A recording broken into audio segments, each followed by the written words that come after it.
ഭക്ഷിക്കും, എന്ത് പാനം ചെയ്യും എന്ന ജീവനെക്കുറിച്ചോ എന്ത് ധരിക്കും എന്ന ശരീരത്തെക്കുറിച്ചോ നിങ്ങൾ ഉത്കണ്ഠാകുലരാകേണ്ട. ഭക്ഷണത്തെക്കാൾ ജീവനും വസ്ത്രത്തെക്കാൾ ശരീരവും ശ്രേഷ്ഠമല്ലേ.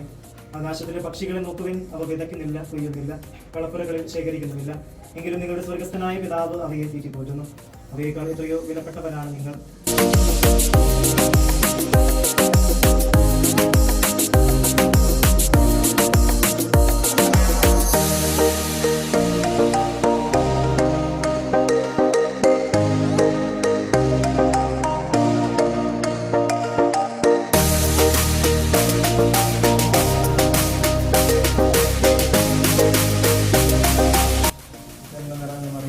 അവനോട് ഇസ്രായേലിലും സ്വീകരിക്കപ്പെടുന്നതാണ് ലളിതമായ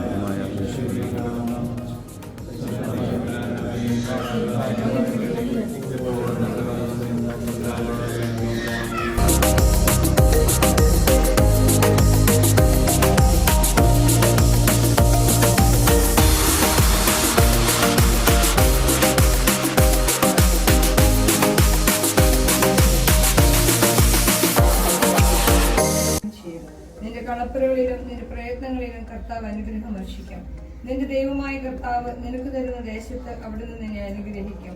അവിടുത്തെ കൽപ്പനകൾ പാലിച്ച് അവിടുത്തെ മാർഗത്തിൽ ചരിച്ചാൽ കർത്താവ് നിന്നോട് ശപഥം ചെയ്തിട്ടുള്ളതുപോലെ നിന്നെ തന്റെ വിശുദ്ധ ജനമായി ഉയർത്തും.